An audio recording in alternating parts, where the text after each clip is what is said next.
The ice came up to meet me like it had been waiting all my life to do it. I don't remember choosing to fall. I remember the triple axle feeling wrong in my body half a rotation before it left the ground. My arms too heavy, my chest too tight, the arena lights smearing into a long white ribbon above me. I remember the sound the crowd makes when they think they're watching a mistake and not a collapse. That specific gasp, sharp and almost delighted, before it turns into something else. And then I remember nothing, which is its own kind of memory. A held breath with no air on either side of it. When the world came back, it came back in pieces. The cold of the rink against my cheek. The taste of copper. A voice that I had spent 11 years training myself to hate, except it didn't sound like hatred right then. It sounded like someone trying very hard not to scream. "Don't move. Evan, don't you dare move. Look at me. Look at me." Joel Walters's face filled up the whole sky. I want to tell you, I felt nothing when I saw him. That would be a lie I've told myself in other forms for over a decade. So I might as well stop lying now, here, at the beginning, while you're still deciding whether to trust me. I felt everything. I felt the specific, complicated, infuriating thing I always feel when Joel Walters is close enough to touch, which is a kind of bracing. Like my body knows something my mind refuses to admit, and gets ready for it anyway. His hands were under my head before the medics reached us. He'd vaulted the boards. He wasn't even competing in my event that night. He'd skated his short program 3 hours earlier and should have been back at the hotel with his coach going over video, doing all the disciplined, infuriatingly perfect things Joel Walters does. Instead, he was on his knees on Olympic-grade ice in a $5,000 competition blazer, getting blood on his sleeve from a cut on my lip I didn't even know I had. "I'm fine," I said, which was the second lie of the night, and significantly less convincing than the first. "You went down like you were shot." His voice cracked on the word shot, and that crack is the first thing that should have warned me that this story was going to be different from every story we'd told each other before. "You weren't fine 10 seconds ago. You're not fine now. Stop talking and stay still." "Since when do you care if I'm fine?" It came out sharper than I meant it. Old habit. 11 years of habit, if I'm honest, going back to two scrawny 12-year-olds glaring at each other across a rink in matching two big skates.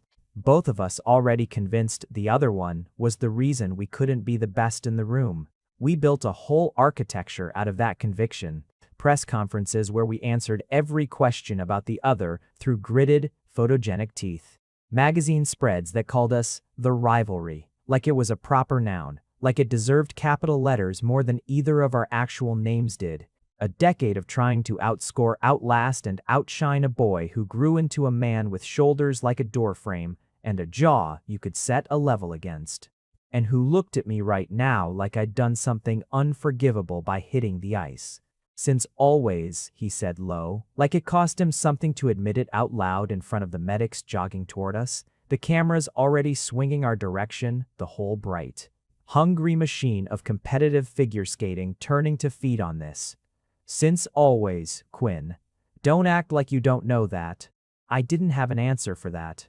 It's possible I've never had an answer for that in 11 years, and it's possible that not having an answer is itself the answer, the way silence sometimes says more than any word you could pick. They put a brace around my neck I didn't need and loaded me onto a stretcher I fought, weakly, for about 4 seconds before the world tilted sideways again and I stopped fighting anything. The last thing I saw before they wheeled me out of the arena was Joel walking alongside the stretcher with his hand wrapped around the rail like he thought someone might try to take it away from him. His face doing something I had genuinely never seen it do in 11 years of watching it for weaknesses to exploit. He looked terrified, not for himself, for me. I should have known right then that something in our story had already tipped over a ledge neither of us had agreed to stand on. I didn't know it yet, but he did. He knew before I did. About all of it. I want to back up, because none of this makes sense without the night that started it. The one I'd spent 7 weeks trying very hard to forget with the specific, panicked diligence of a man trying to forget the only thing that ever made him feel completely undone. 4 continents, 7 weeks before the fall. I'd beaten him. Not by much, 0.2 of a point. The kind of margin that exists to remind you how cruel and arbitrary scoring panels can be. But I'd beaten him. And Joel Walters had stood on the second step of that podium with his jaw locked and his eyes burning into the side of my face while I tried not to smile too hard for the cameras. There was a party after. There's always a party after. Sponsors and team officials and skaters still vibrating with adrenaline they don't know what to do with. Everyone drinking a little too much champagne in a hotel ballroom with too much gold trim. I'd gone looking for air on the balcony and found Joel already out there, alone. His medals still around his neck like a weight he hadn't figured out how to put down. "Came to gloat?" he said, without turning around. "Came for air. You're an unexpected variable. Story of my life around you." He did turn then, and the city lights behind him made him look like something carved rather than born, and the champagne in my blood made me brave enough, or stupid enough, to walk closer instead of away. 0.2 of a point, Quinn. I know the math. 11 years and you've never once let me win clean. You always find that 0.2 somewhere. Maybe I'm just better. Maybe, he said, and something in his voice had gone rough and low in a way I'd never heard it go. Not in interviews, not in the brief, charged handshakes we exchanged at competition starts. Or maybe I think about you so much during my own programs that I leave 0.2 of a point on the table every single time, and I am sick. I am so sick. Evan, of being the only one of us honest enough to admit it. I don't remember which of us closed the distance first. I've turned that detail over more times than I'm proud of in the months since, trying to locate the exact second I could have stepped back and didn't. What I remember is the metal between us going strangely warm-pressed flat against my chest as he pulled me in, and the taste of champagne and something underneath it that was just him, just Joel. The boy I'd spent a third of my life convinced I despised kissing me on a balcony, like he'd rehearsed it in his head 1,000 times, and still somehow got it wrong, too rough, too desperate.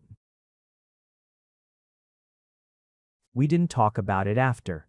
We left the balcony separately, slept in separate rooms on separate floors. And at the next morning's exhibition skate, we passed each other in the hallway, and both of us looked at a point exactly 6 inches to the left of the other person's face and said nothing at all. 2 world-class athletes, 2 Olympic hopefuls, both of us apparently fluent in every language except the one we would have needed to say what actually happened. 7 weeks of silence. 7 weeks of training through an exhaustion I told myself was just overtraining, a queasiness I blamed on travel food. A tenderness in my chest I iced and stretched and ignored because ignoring things was by then my best and only skill where Joel Walters was concerned. 7 weeks, and then I went down on the ice at nationals like something inside me had simply decided it was done keeping the secret from me. The hospital room they put me in was the particular sterile beige that every hospital room in the world seems to agree on. Like there's a single warehouse somewhere supplying the color to all of them. I came back to consciousness slower, this time in layers, aware first of the IV in the back of my hand, then of the specific ache behind my ribs, then, last, and worst, of the voice in the hallway just outside my door, low and urgent and unmistakably Joel's. His coach. Yes, I understand that, but I am not leaving until someone tells me what's going on with him, so you can either let me in there, or you can keep explaining hospital policy to me for the next 6 hours, your choice. Sir, you're not family. I'm the closest thing he has standing in this building right now, and we both know it. I should have been furious. I want to be honest with you about that, because this is a love story, and love stories have a bad habit of pretending the love was always gentle, always easy, always exactly what the heart wanted with no friction at all, and that isn't what happened to me, and I don't think it's what happens to anyone really. What I felt hearing Joel Walters fight a hospital nurse on my behalf at 1 in the morning was a complicated, hot, humiliating gratitude that made me want to throw something at him and also never let him leave the building. He won the argument, eventually, or wore the nurse down, which with Joel amounts to the same thing. He came in quietly for once, like he'd used up all his volume in the hallway and had nothing left but the soft, careful version of himself that almost nobody outside our sport ever gets to see. He sat in the chair beside my bed without asking permission and without making a show of not asking, which is somehow the most Joel thing he could have done. "You scared the hell out of me," he said. I noticed. The whole floor noticed. "Don't joke right now. I watched you go down and I thought." He stopped, pressed the heel of his hand briefly against his eye, like he could push the image back out through it. "I thought a lot of things. None of them were good." A doctor came in not long after. A woman with kind, tired eyes and a tablet she kept glancing at like it held the answer to a question she hadn't decided how to ask yet. She introduced herself, checked my pupils, my pulse, asked the standard battery of questions about the fall, the dizziness the months leading up to it, fatigue, appetite, any unusual symptoms. And I answered honestly, because lying to a doctor at 1 in the morning with an IV in your hand turns out to be harder than lying to yourself in a hotel hallway. "We ran a full panel when you came in," she said, eyes on the tablet now, voice carefully even in the way doctors get when they're about to say something that's going to change the shape of a room. "Given your symptom profile and your blood work, I want to run one more test before we finalize anything, just to be thorough. It's a standard HCG screening." I didn't know what that meant. I want you to understand that clearly, because everything that happened next happened to me before it happened for me. If that makes any sense at all, the way some news arrives in the world, a full beat before it arrives in the person it's about. Joel went very still beside me. I didn't notice it then. I noticed it later replaying the scene, the way you replay a fall to find the half second where you could have caught your edge. The way his hand, which had been resting loose on the arm of the chair, closed slowly into a fist. The way his breathing changed, shallow and careful, like a man bracing for impact he could already see coming from very far away. He knew. Before the test came back. Before the doctor said another word. Before I had even finished asking what an HCG screening was for. Joel Walters already knew in some animal, certain part of himself, exactly what we were about to find out together. I would learn, much later, what tipped him off. The smell of coffee I'd loved my whole life and had quietly stopped being able to stand for the last month. The way I'd started excusing myself from team dinners early, queasy, blaming nerves. The softness that had crept into parts of me I'd always kept hard with training. Parts he noticed because he had spent 11 years noticing every single thing about my body with an attention he told himself was rivalry and was in fact something else entirely. He'd seen all of it. He'd put it together days before the fall, in the quiet, terrified way you put together something you're not ready to say out loud. And he had carried that knowledge alone, watching me waiting. Afraid of being wrong, and somehow more afraid of being right. He knew before I did, and he didn't run. Quick pause here. If you want to watch our videos early with 0 ads or get access to exclusive videos, our Patreon has you covered, link in the description. Alright, back to where things get interesting. The doctor came back 40 minutes later with the kind of careful, neutral face that medical professionals must train for, specifically the face built to deliver news of any size without tipping the scale toward panic or relief before the patients had a chance to feel either one for themselves. "Evan," she said, and something about her using my first name made my stomach drop before she'd said anything else. "Your HCG levels came back significantly elevated, combined with your other symptoms, the fatigue, the fainting episode, the changes you mentioned. I think you're pregnant. We'll want to confirm with an ultrasound in the morning, but I'd estimate you're somewhere around 7 weeks along." There's a particular kind of silence that follows a sentence like that. It isn't empty. It's the loudest silence I've ever lived inside. A silence with a heartbeat in it, my own, suddenly very aware of itself, suddenly very aware that it might not be alone in my body anymore. I have spent my entire adult life being good in a crisis. It's part of what makes me good on the ice. the ability to take a body that's failing you in real time, mid-air, mid-rotation, and force it back into obedience through sheer, stubborn will. I had no idea, until that moment, how useless that particular skill is against a sentence like the one the doctor had just said. There was nothing to will back into shape. There was no edge to catch. There was just the truth, sitting in the room with us, patient and enormous and already, somehow, more real than I was. 7 weeks, I said, because it was the only piece of the sentence small enough to hold. The doctor nodded gentle and excused herself to give us privacy, the kind practiced exit of someone who has delivered this particular sentence to a particular kind of stunned silence many times before and knows better than to linger in it. I didn't look at Joel. I couldn't. I was doing the math in my head, the same brutal involuntary math every athlete does without choosing to, counting backward, counting weeks, landing exactly and unmistakably on a balcony with city lights behind a man. I told myself for 11 years I hated a medal pressed warm between us, champagne on both our mouths. Say something, I finally managed, to the ceiling, because the ceiling was easier than his face. I already knew, he said. Quiet, not proud of it, just true. Or, I didn't know, not for certain, but I knew something. I've known something was different about you for almost 2 weeks now, and I didn't say anything because I told myself I was wrong, because the alternative was... He stopped, started again. The alternative was that you were carrying something of mine and didn't even know it yet, and I didn't have the right to be the one to tell you, so I just watched and waited.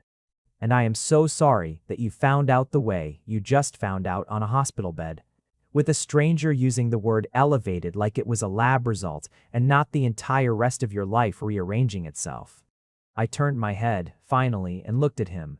Really looked, the way you look at someone when every old, comfortable story you'd built about them has just been knocked flat by a truth too big to argue with. It's yours, I said, not a question. A confirmation we both already had. I know. His voice broke clean in half on the second word. Evan, I know it's mine, and I need you to hear me say this clearly right now, before either one of us has time to get scared and start being stupid about it the way we've been stupid about each other for 11 years. Whatever you decide to do, whatever this means for your career, your life, our entire ridiculous, complicated history, I am not going anywhere. You are not doing this alone. I refuse. I have refused every single version of that future since the moment the word elevated came out of that woman's mouth, and I am not going to stop refusing it now. I started crying, which I will not apologize for because I think anyone in my exact position, concussed, pregnant, lying in a hospital bed across from the one man on earth whose presence had always undone me, would have cried too. Joel didn't try to fix it or stop it. He just reached over, slow, careful, like he was approaching something wild he didn't want to spook, and took my hand and held it like it was the most important thing he'd ever been allowed to hold. I hate that you knew first, I whispered eventually when I could speak again. I know, he said. I hate it too. I would have given anything for you to find this out, happy, in some bright kitchen somewhere, instead of bleeding from a head wound on national television. But I am here now, and I am not leaving. That part, at least, I get to control. On. They kept me overnight for observation, which gave me roughly 12 hours to lie in the dark and have every feeling a human body is capable of producing, sometimes 3 or 4 of them at once. Fear, mostly. Fear shaped like a question with no good answer. What happens to a competitive figure skater's body, her career, his entire identity, when it turns out to be making a person instead of a triple axel? Joel didn't leave. I want to be precise about that, because it's the detail that, looking back, marks the exact place our story stopped being the one we'd told the press for over a decade and became something else entirely. He didn't go back to his hotel. He didn't call his coach to explain his absence, not that night. He pulled the visitor's chair as close to my bed as the frame would allow, and sat in it through the entire dark middle of the night, and every time I woke from the thin, uneasy half-sleep concussion patients get. He was right there. not asleep himself, not pretending to be busy on his phone, just watching me with an expression I didn't have a name for yet, because I'd never once let myself imagine Joel Walters looking at me like I mattered more than winning did. "You should sleep," I told him, somewhere around 4 in the morning, my voice thick with the kind of exhaustion that comes from crying yourself out and not having anything left to cry with. "I will, eventually." He didn't move from the chair. "Not yet. Joel, Evan." He said my name the way you'd hold something fragile, testing its weight before deciding how to carry it. "I have spent 11 years convincing both of us that the way I felt about you was hatred, because hatred was a feeling I knew what to do with. I had a whole structure built around it. Train harder, skate angrier, beat him this time. It worked, mostly because hatred is simple and I am, historically, not a complicated man. But I am done pretending. I don't know how to be a parent. I don't know what any of this looks like in 6 months or 6 years. But I know exactly what it looks like for me to walk out of this room and let you carry this by yourself. And I have already decided I would rather fail at every single other thing in my life than fail at that." I didn't have a response that matched the size of what he'd just said, so I did the only thing my exhausted, frightened, suddenly very full heart could manage. I reached out and took his hand again, the way he'd taken mine hours before, and held on, and let the silence between us mean something other than rivalry for the first time in 11 years. The ultrasound the next morning confirmed everything the blood test had already told us in the particular surreal way these confirmations work. A grainy black and white smear on a screen, a small, insistent flicker of motion, the technician pointed out with a practiced, gentle finger. "There's the heartbeat," she said. I watched Joel's face when she said it, more than I watched the screen. I watched 11 years of careful performed antagonism fall straight off him in real time, the way ice falls off a roof in the first real warmth of spring, not gradually, but all at once, in a single, decisive collapse. He didn't say anything. He didn't need to. His hand found mine again without either of us deciding it should, the way it had started to do without permission, like our bodies had quietly agreed to a new arrangement our minds were still catching up to. That's really happening," I said, to no one in particular, or maybe to the flicker on the screen, or maybe to the whole rearranged shape of my future. "That's really happening," Joel echoed, and there was something in his voice I'd never heard from him before, not on a podium, not after a win, not in any of the 1,000 competitive moments we'd shared across 11 years of trying to outdo each other. Wonder. Plain, unguarded wonder, with no rivalry left in it at all. I should tell you, here, what we were both too afraid to say out loud in that exam room, that we had no idea what came next. My career, the one I'd built my entire identity around since I was 6 years old in skates 2 sizes too big, suddenly had a horizon I couldn't see past. My coach didn't know. My federation didn't know. My mother, 2,000 miles away, had no idea her son had spent the championship podium party with his arch-rival and come back from it with something neither of us had planned for and both of us somehow, in the space of one terrifying night, had already decided to keep. But Joel held my hand through the entire appointment and didn't let go in the parking lot afterward. And when a photographer who'd somehow already heard about the hospital visit caught us walking to his car together, my fingers laced through his thumb moving slow and steady against my knuckles. He didn't pull away to protect his image the way the old Joel, the rivalry, Joel absolutely would have. He pulled me closer instead and said, loud enough for the photographer to hear every word, "Whatever you're about to write this too. I'm not his rival anymore. Print that." The headlines, when they came, were exactly as ugly and as fast as you'd expect from a sport that has spent over a decade selling our enmity as content. Rivals no more. Walters and Quinn photographed, leaving hospital together. Sources claim Evan, Quinn's collapse linked to pregnancy rumors. Within 36 hours, my name and Joel's were trending together in a way that made 11 years of carefully managed rivalry coverage look like a dress rehearsal for an entirely different, much hungrier kind of story. my coach called 11 times before I finally answered. Marguerite Solis had guided me from age 9 to 26 with a discipline I'd always respected and occasionally feared, and the silence on the line after I confirmed the rumors. Yes, pregnant, yes, Joel's, yes, I intend to keep it. Stretched long enough that I started composing the speech I'd give when she dropped me as a client. Okay, she said instead, finally, in a voice I'd never heard her use, careful and slow, like she was doing math in real time. Okay, we have decisions to make, and not much time to make them in, but Evan, are you all right? That's the actual first question. Everything else comes after. I hadn't expected the kindness. I started crying again, which had become something of a habit in the 48 hours since the fall, and Marguerite let me patient on the other end of the line.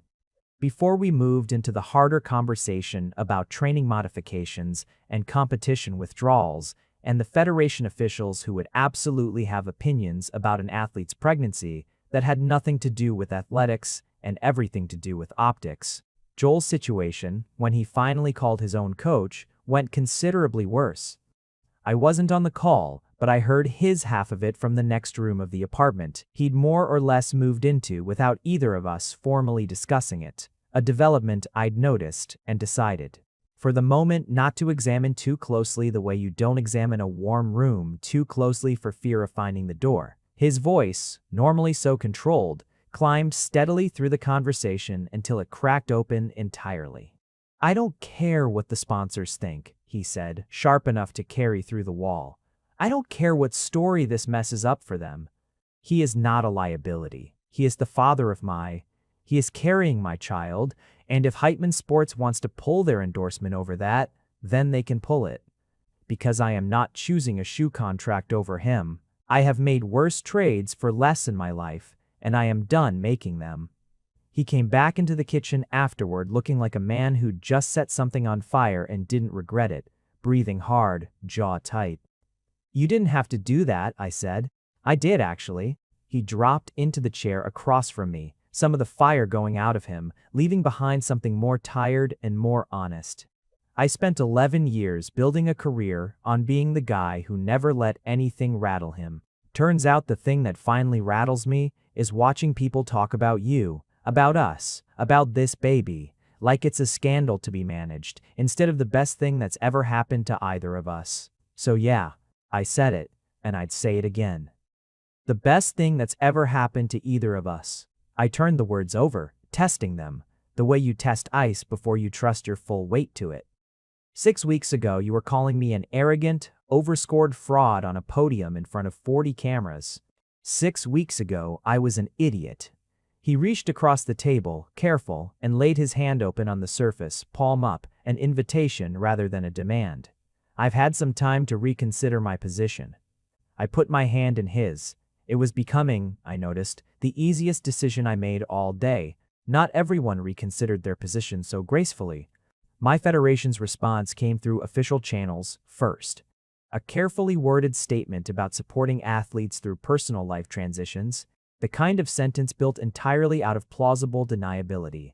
Underneath the statement, though, ran a current I felt in every subsequent interaction.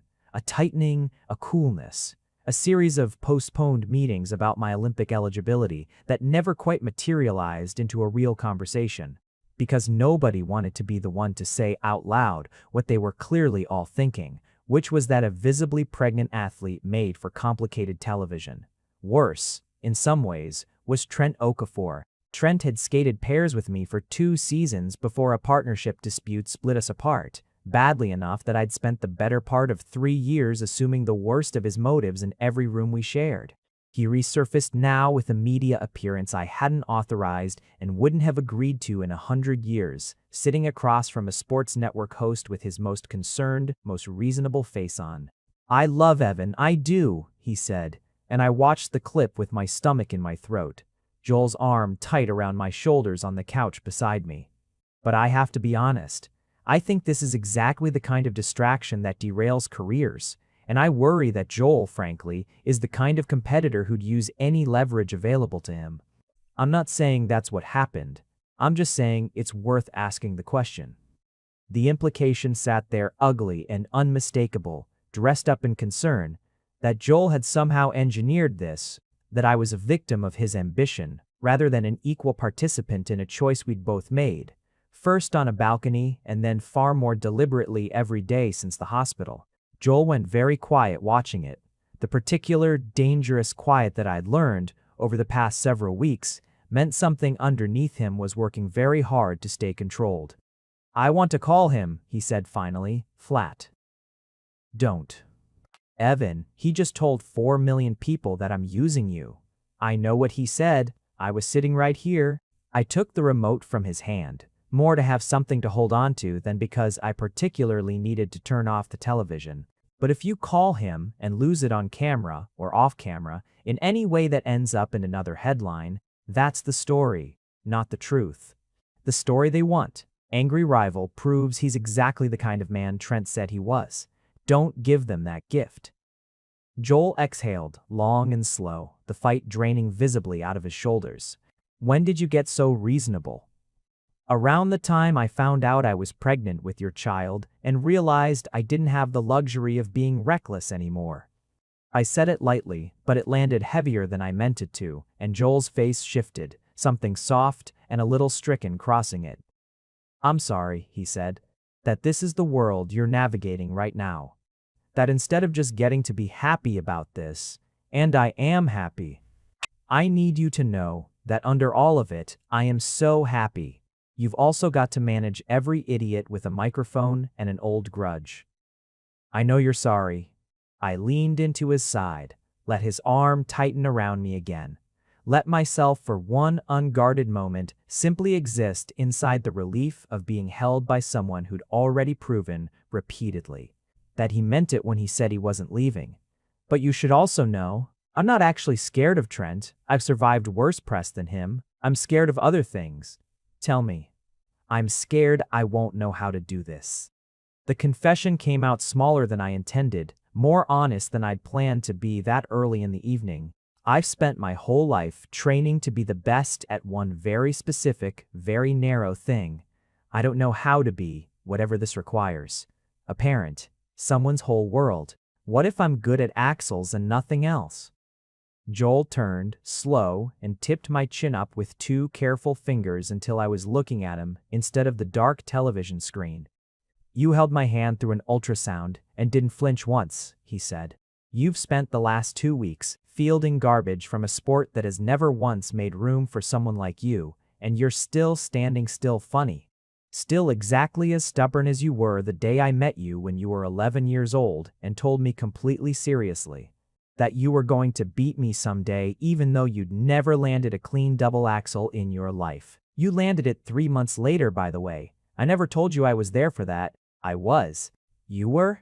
"I watched you land your first double axle from the boards of a rink in another state because my coach happened to be friends with yours and brought me along to scout the competition. I went home and told my mother I just watched the most stubborn person I'd ever seen in my life, and she asked if I meant that as an insult, and I genuinely didn't know how to answer her." His thumb traced, absent, along my jaw. "I've been watching you be relentlessly, impossibly good at things since we were children, Evan. I have no doubt at all that you'll be good at this too. I have more doubt about myself, honestly, but you, I believe in completely." I didn't have words for what that did to the careful, frightened architecture I'd built around my own heart over 11 years. I did the only thing that felt true enough to match it. I kissed him, softly at first, and then not so softly at all. And somewhere in the kissing, the fear didn't disappear exactly, but it stopped being the loudest thing in the room. Joel's family found out before we planned to tell them, which seemed, by then, to be the pattern our entire relationship insisted on following. Every important truth arriving sideways, ahead of schedule, on someone else's timetable but ours. His younger sister Priya saw the hospital photographs before Joel had worked up the nerve to call their mother himself, and she called him at 11 at night, breathless, half laughing and half furious that she'd had to find out from a gossip account instead of her own brother. "You're having a baby with Evan Quinn," she said loud enough that I heard it clearly from across the room. The same Evan Quinn you used to call, and I am quoting you directly, Joel. A smug little ice rat with a superiority complex, and you didn't think to call me? I was gonna call you, Joel said, holding the phone slightly away from his ear, wincing. When? At the christening? Priya. I'm just saying, for 11 years you talked about this man like he personally ruined your childhood, and now you're, what, in love with him? Having a child with him? I need details, Joel. I need all of the details, immediately, and then I need to talk to him myself. She did talk to me a few days later on a call that started cautious on both our ends and ended an hour and a half later, with both of us laughing so hard about Joel's teenage diary entries, which Priya, with the casual cruelty only a younger sibling can deploy with love, had apparently read in full at age 14 and never let him forget, that Joel finally took the phone away from me entirely just to make us stop. There are at least 4 separate entries about you, Priya told me before he managed it, all from age 15. Want to guess what they say? Priya, Joel said again, with the specific despair of a man watching his entire carefully built reputation as a stoic, unflappable competitor dissolve in real time. They say, she continued, undeterred, and again I am paraphrasing only slightly, I don't understand why I can't stop thinking about Evan Quinn. He is the most annoying person alive, and also, I think about his stupid face constantly, and I don't know what that means, and I am not telling anyone. Capital letters his, not mine. I laughed so hard I had to sit down, one hand braced against the kitchen counter and Joel scarlet to the roots of his hair. Finally wrestled the phone away and ended the call with a kind of wounded dignity that made me laugh even harder. 15, I said, once I'd caught my breath. You've been thinking about my stupid face since you were 15 years old. I would like to formally request that we never discuss this again. Absolutely not. Unframing that. I'm getting it embroidered onto something. His mother, when we finally spoke to her properly, was quieter than Priya. More measured, the kind of careful warmth that I'd come to recognize over the following months as simply how Walter C's loved, slow to commit, but entirely without reservation once they did. She asked good questions. She asked about my career, my health, whether I had support, whether Joel was actually showing up the way he claimed to be showing up, and when I answered honestly, she nodded like she'd expected exactly that and was relieved. More than surprised to hear it confirmed. He's been in love with you since before he knew what the word meant, she told me near the end of the call while Joel was briefly out of the room. I watched him come home from competitions for years, talking about nothing but you. How you'd skated, what you'd said in some press conference, whether you'd beaten him by 1/10 of a point or two. I used to tell his father, that boy is not describing an enemy. That boy is describing the great love of his life and doesn't have the first idea how to say so. I'm glad one of you finally figured it out. I didn't tell Joel what she'd said, not for a while. I kept it, instead, like a small private gift. Proof, from someone who'd known him his whole life, that the love hadn't been a sudden discovery on a balcony at all. It had been there for years, underneath everything, waiting patiently for both of us to stop calling it by the wrong name. We told my mother on a video call 3 weeks later. Mostly because I ran out of plausible reasons to delay it, and partly because the tabloids were getting close enough to the truth that I wanted her to hear it from me before she heard it from a headline. She cried, which I expected. She also, less expectedly, laughed. A wet, disbelieving laugh that came right on the heels of the tears, and said, Evan baby, you have spent 11 years telling me how much you hate that boy. I know. You once cried in my kitchen because he beat you at Junior Worlds by 1/10 of a point and called him, and I quote, the single most insufferable person God ever allowed onto skates. I remember saying that. And now you're telling me he's the father of my grandchild. She shook her head, still half laughing, wiping her eyes with the back of her hand. I have so many questions. I am also, somehow, completely unsurprised. There's a kind of hate that only exists because two people are too stubborn to call it what it actually is. I wondered about you two for years. Your sister used to say it too. Joel, sitting beside me on the couch where she could see him through the screen, looked equal parts mortified and relieved. For the record, Mrs. Quinn, I'm taking this seriously. All of it. Evan, the baby, everything. I can see that, she said, more gently now, studying him with the particular sharpness mothers reserve for evaluating the people who matter to their children. You came on this call. Most men in your position would have let Evan handle telling me alone, kept some distance in case it all fell apart. You didn't do that. I'm not going to do that, Joel said, steady, no hesitation at all. Not now. Not later. I know I have 11 years of context working against me here, and I know trust isn't something I get to just claim. I have to earn it every day, probably for a long time. But I intend to. That's not a line. That's the plan. My mother looked at him for a long moment, the kind of assessing silence that used to make me nervous as a teenager bringing anyone home, and then she nodded, slow, like she'd reached a verdict. All right, she said. Then welcome to the family, Joel Walters. God help us both. I laughed so hard, I nearly knocked my tea off the coffee table, and beside me, Joel laughed too, open, unguarded. A sound I'd heard, maybe a handful of times in 11 years, of mostly hearing him laugh at my expense across a competition rink. This was different. This was relief and joy, and the particular lightness of a man who'd just been told, by the person whose opinion mattered most after mine, that he was allowed to stay. The Federation finally called a real meeting in my 14th week, the kind with conference room chairs and bottled water and 3 officials who clearly hadn't slept well the night before, trying to find language careful enough to suggest what they actually meant without saying it outright. I'd be lying if I said I went in calm. I'd trained 18 years for the Olympic cycle they were now, in increasingly transparent terms, suggesting I withdraw from. We just want to discuss what's realistic, said the senior official, a woman named Carla Reyes, whose tone I recognized instantly from 1,000 other rooms where decisions about my body got made by people who weren't living inside it. Given the physical demands of competition, and frankly, given the optics question that comes with. Say it, I said, calmer than I felt. Say the actual sentence you're avoiding. She paused. To her credit, she didn't flinch from it for long. Given the optics question that comes with a visibly pregnant athlete representing this federation at an international competition, we want to discuss whether a graceful withdrawal framed as a personal choice might serve everyone's interests better than waiting for the question to become unavoidable. The room went quiet. I felt Joel beside me. He'd insisted on coming, and I'd let him partly because I wanted the company and partly because I'd stopped pretending I could fight every single battle alone. Go rigid in his seat, the muscle in his jaw working.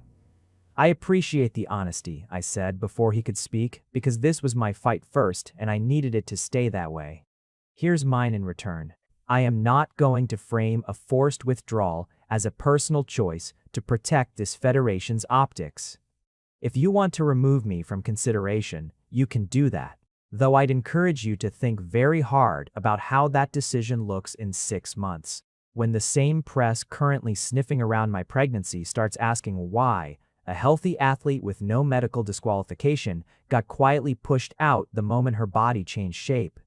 But I am not going to lie for you. I will compete through whatever window my doctors say is medically safe, and I will withdraw on my own terms, exactly when my body tells me to, and not 1 day sooner because it makes your sponsors uncomfortable.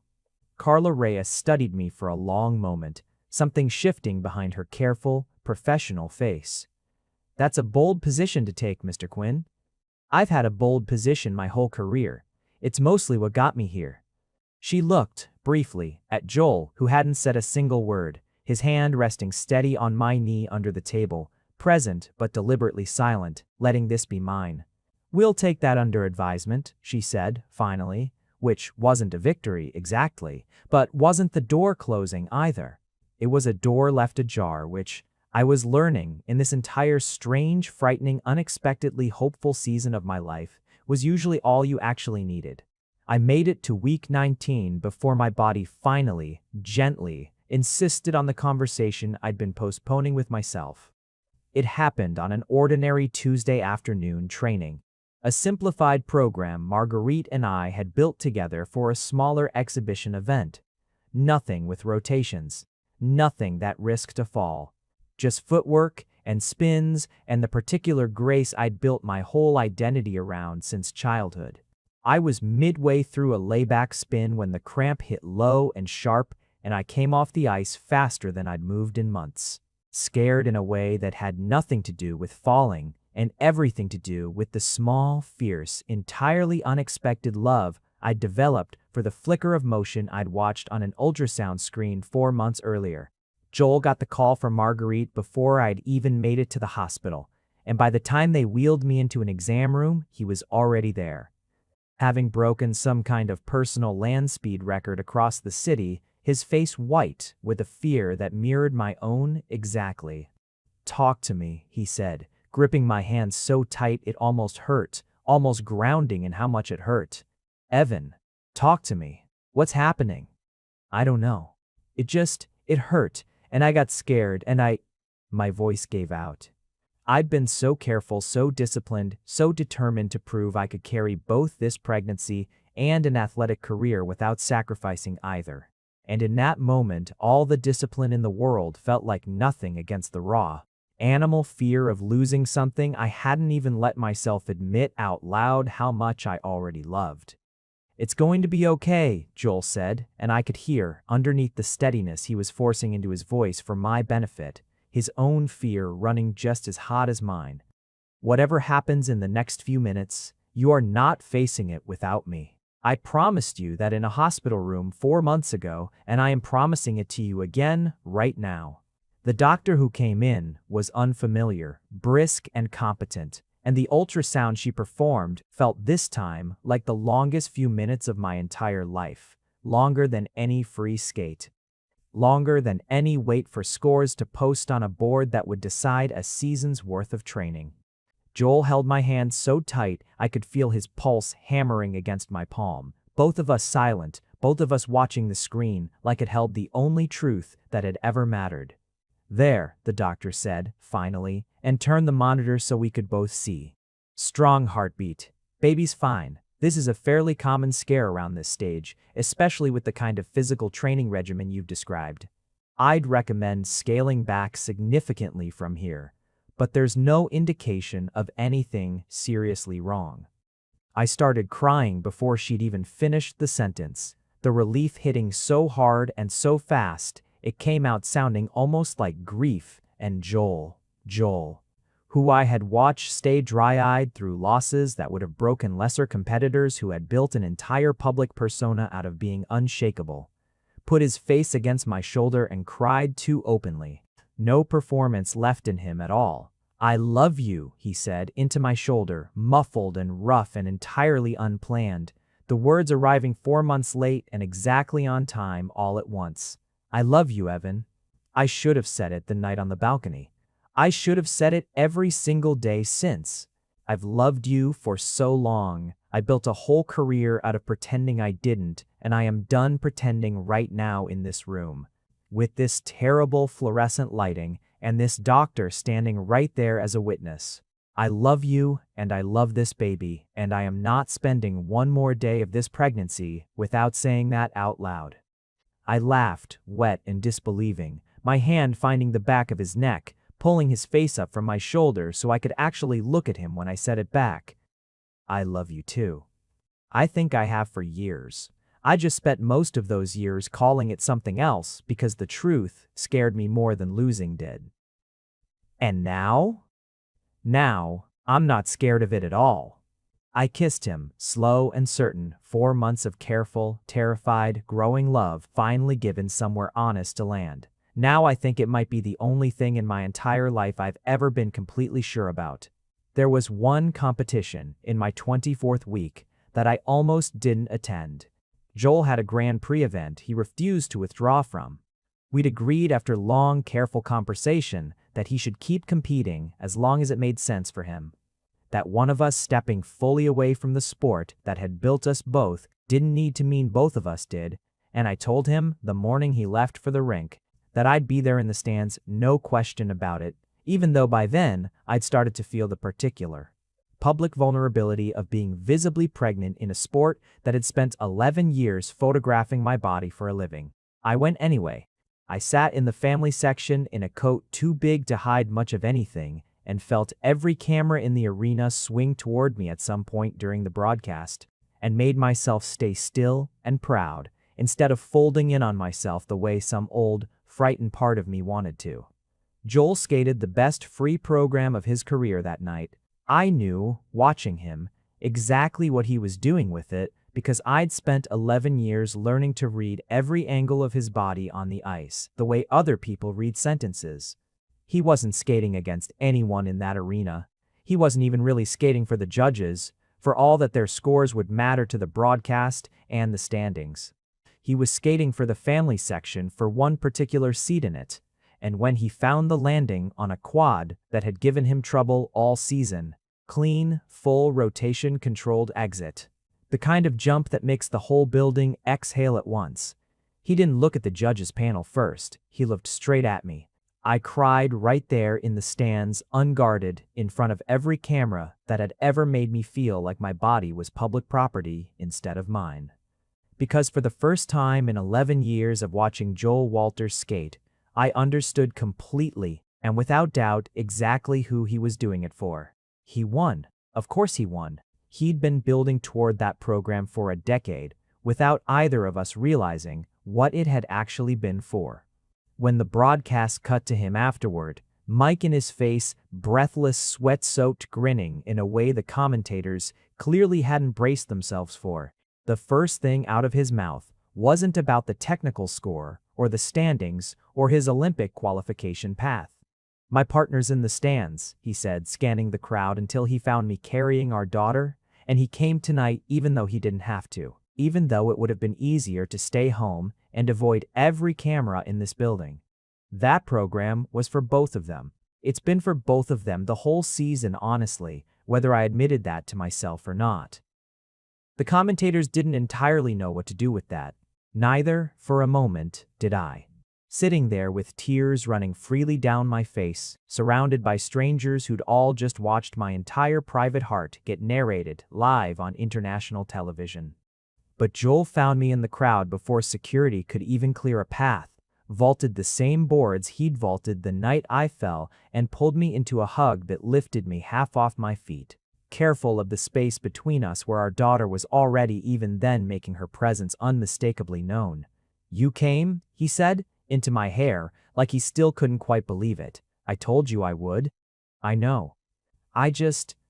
He pulled back enough to look at me properly, his eyes bright, his whole face open in a way 11 years of competition had never once allowed it to be in public.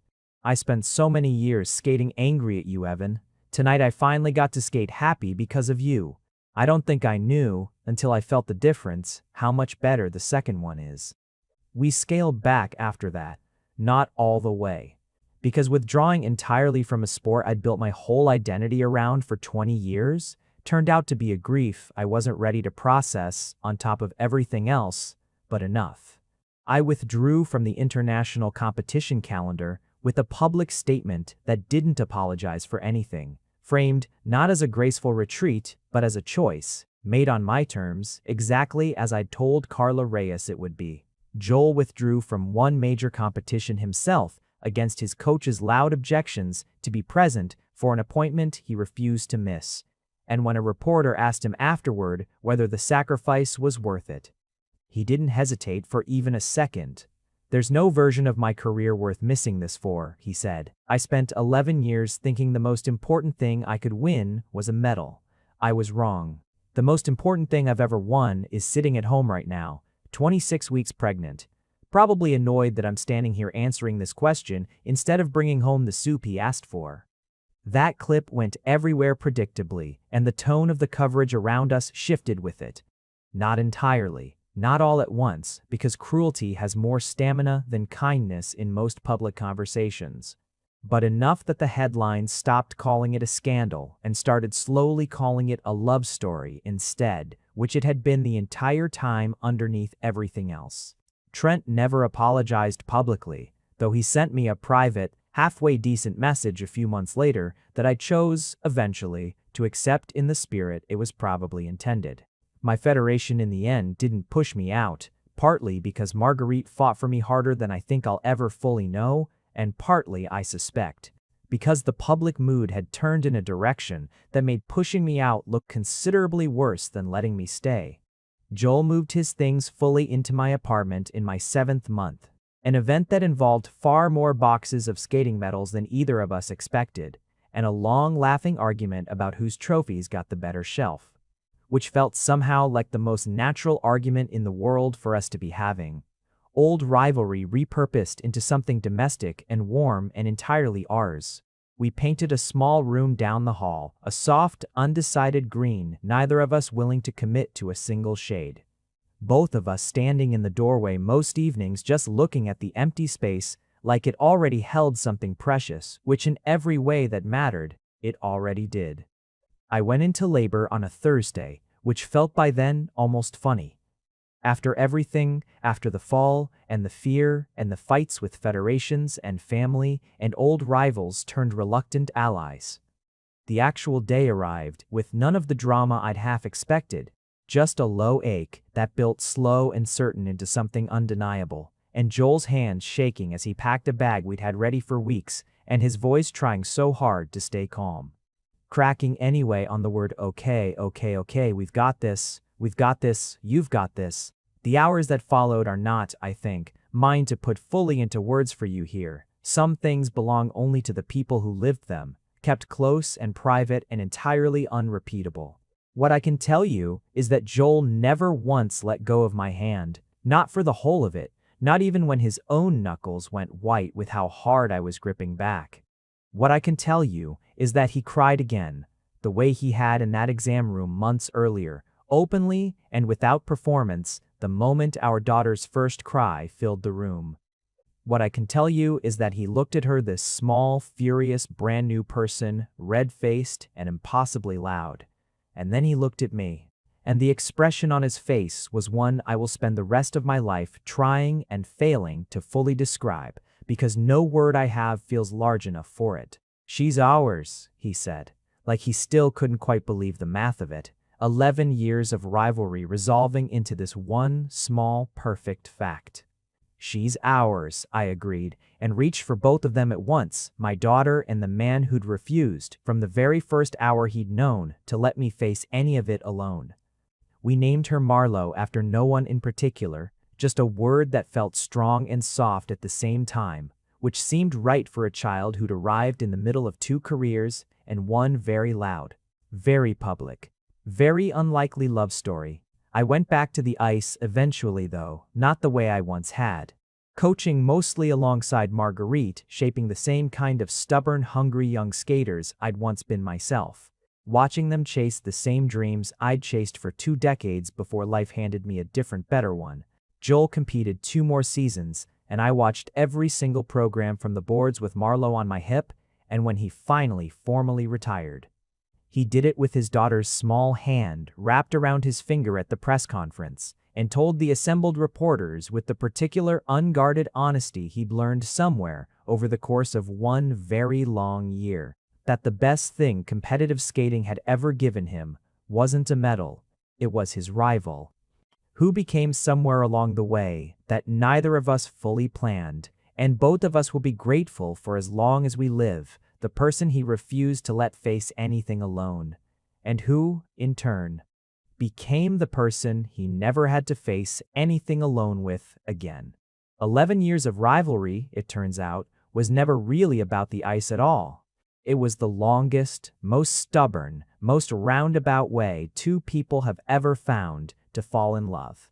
I wouldn't trade a single one of those wasted, furious years for an easier story, because I don't think I'd trust an easier story to have brought me here. To this kitchen, this green-painted room down the hall.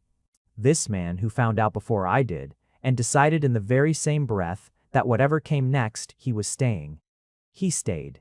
He's still staying. I think now he always will. And some mornings, when Marlo is finally asleep and the apartment goes quiet, and Joel pulls me in against his chest the way he first did on a balcony 11 years and 1 whole lifetime ago, I let myself believe, fully, finally, without a single old fear standing in the way of it, that this is exactly the ending our story was always going to find. Not because it was easy, because it was ours, fought for, claimed, and never, not once, faced alone. If you made it to the end, you're my kind of person. Leave a subscribe, comment down your favorite part of the story, and if you want early access to videos, exclusive content, or just want to support the channel, hit that join button right below the video. Even one member genuinely means the world to me. See you in the next one.